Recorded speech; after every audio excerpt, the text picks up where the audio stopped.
there's been massive political hesitance from the word go here. We've been spooked by Russia's rhetoric, by Putin's, conversations, threats to do with the utilizing tactical low-yield nuclear weapons. Now we've managed to, park that for a while. We've gained strength. We've moved from defensive weapons, do you remember those conversations, to now far more offensive.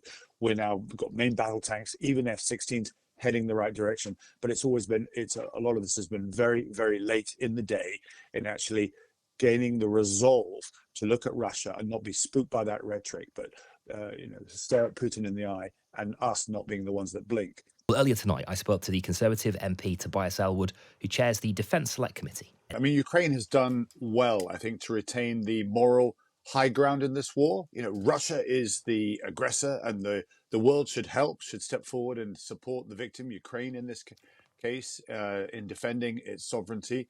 And the scale of global sanctions against Russia has been quite phenomenal, and I think instrumental in pressurizing Putin.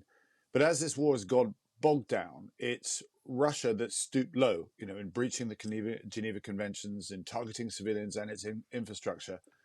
And the Ukraine counteroffensive is clearly running into challenges, hence this operational decision to consider using cluster munitions. And my concern is that it will lose a lot of international goodwill and could encourage hesitance from some countries to continue to offering support, offering equipment, particularly at this important juncture as we move into the counteroffensive and indeed the Vilnius summit, where NATO countries gather together. Right. And so what specifically, in your view, is wrong with cluster bombs?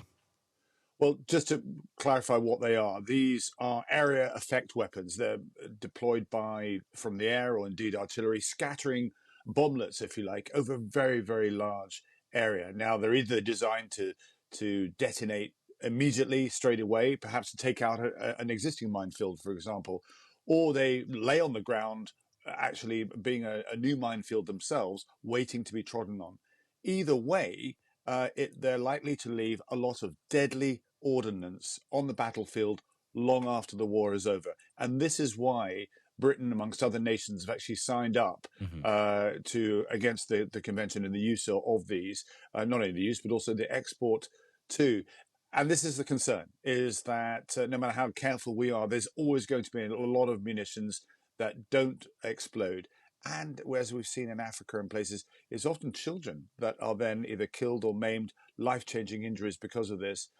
And where do we go? Is this really who we are, that we're now going to use something which is against the spirit of the Geneva Conventions? Okay.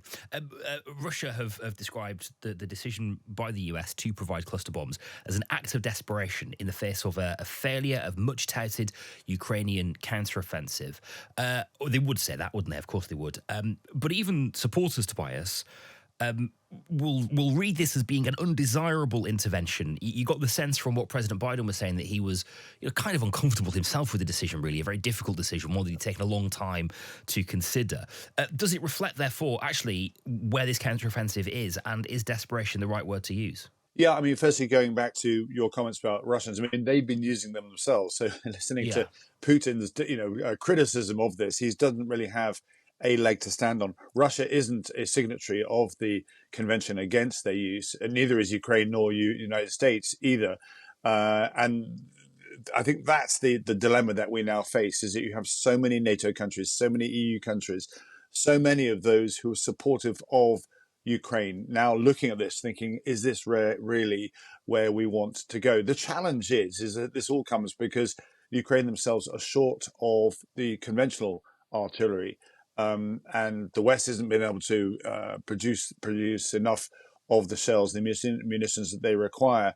And there's a process, there's an absolute ambition to increase production to meet the demands, but they need a window, if you like, and this is where these munitions will then come in. I'm really sorry that we're not able to provide better procurement mechanisms to avoid us going down this road. I do hope that we will encourage, use our back channels and so forth, to encourage the United States to reconsider. There is no rush to get this counteroffensive on the way. There is a pressure, perhaps internationally, to say, get on with it, come on, we don't want a frozen conflict. But ultimately, if we have to wait, a few more months for the necessary hardware to be on the front line for that counteroffensive, Sure. then so be it. Let's not rush this into it. And then utilising these cluster munitions, which, as I say, my real concern is that there'll be many nations that will look at this and say, right, no, thank you. I'm already a little bit uncomfortable. This has dragged on too much. This is now my excuse, if you like, my reason to step back from supporting Ukraine. Right. There's been lots of delicate diplomacy here, hasn't there? And a real effort, I think, to stress all of the different positions that there, there isn't.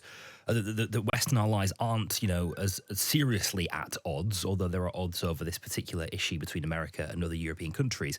The NATO Secretary General Jens Stoltenberg says that the alliance has no position on cluster munitions. Do you think it should have a position on cluster munitions? Well, the alliance, this is a reflection of the fact that we're speaking about the most potent military alliance the world has ever seen.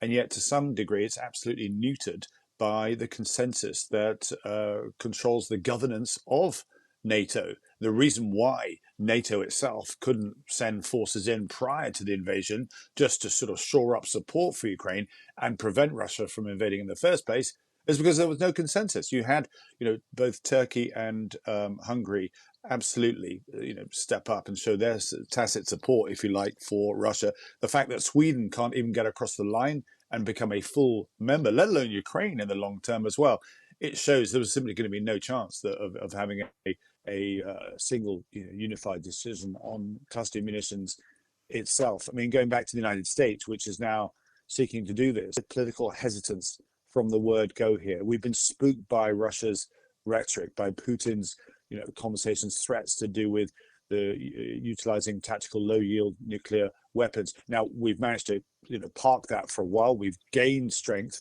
We've moved from defensive weapons to those conversations to now far more offensive.